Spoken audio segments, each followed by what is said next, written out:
Tension-type headache is the most common primary headache disorder. It's characterized by bilateral, pressing, or tightening pain of mild to moderate intensity. Tension-type headache presents with bilateral pressing or tightening pain of mild to moderate intensity. Unlike migraine, it's not typically aggravated by routine physical activity.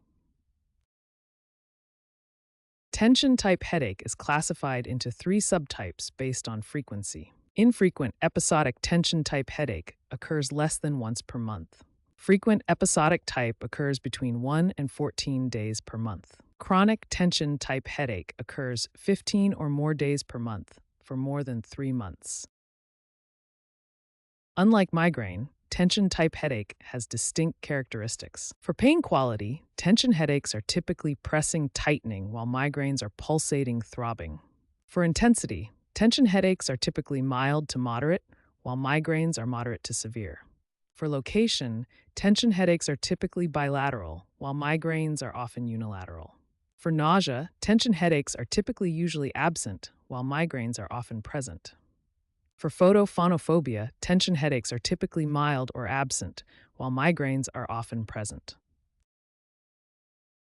According to the International Headache Society, diagnosis requires at least 2 of the following characteristics. First, bilateral location, with pain occurring on both sides of the head. Second, a pressing or tightening quality, often described as a band around the head. Third, mild to moderate intensity that doesn't prevent normal activities. And fourth, the pain is not aggravated by routine physical activity. These criteria help differentiate tension-type headache from other primary headache disorders. Peripheral mechanisms play a crucial role in episodic tension-type headache pathophysiology. Sustained contraction of pericranial muscles, particularly the temporal, masseter, and frontalis muscles, contributes to tension-type headache.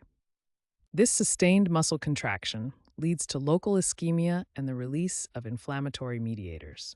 The sustained contraction restricts blood flow, causing local ischemia and triggering the release of inflammatory mediators. This peripheral sensitization activates nociceptors in muscle fascia and tendons, which are pain-sensing nerve endings. Myofascial trigger points in these muscles can refer pain to the head, contributing to headache symptoms. Electromyographic studies have demonstrated increased muscle tension in tension-type headache patients compared to controls.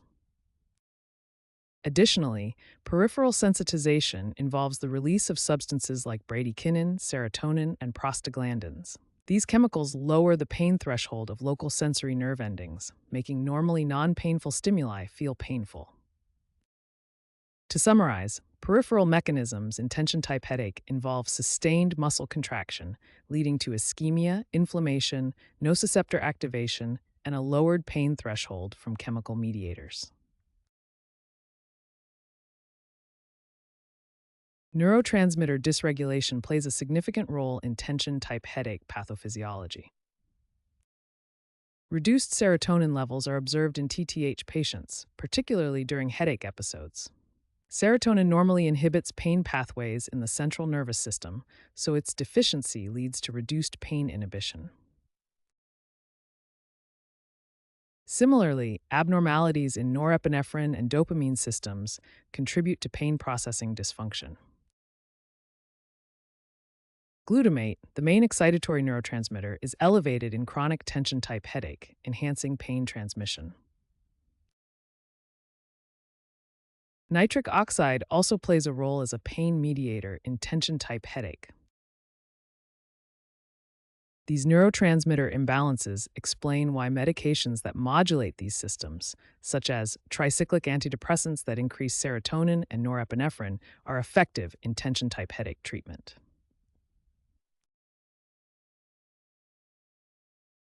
Psychological factors significantly influence tension-type headache pathophysiology through stress-induced mechanisms. Stress activates the hypothalamic pituitary adrenal axis, commonly known as the HPA axis. This cascade begins in the hypothalamus, continues through the pituitary, and ultimately stimulates the adrenal glands. This leads to the release of cortisol and catecholamines that have multiple effects relevant to headache development. These stress hormones increase muscle tension, especially in the head and neck. They also heighten pain sensitivity, promote inflammation, and alter brain function.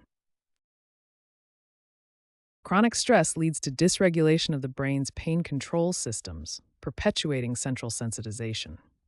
In a healthy system, pain signals are balanced by inhibitory mechanisms. However, with chronic stress, inhibitory systems weaken while pain signals are amplified. Anxiety and depression are common in tension-type headache patients. These conditions, along with poor sleep quality, significantly impact pain processing. Psychological factors lower pain thresholds, impair endogenous pain inhibition mechanisms, increase muscle tension, and enhance central sensitization processes. This creates a bidirectional relationship where stress triggers headaches, and chronic headaches in turn increase stress levels, creating a self-perpetuating cycle.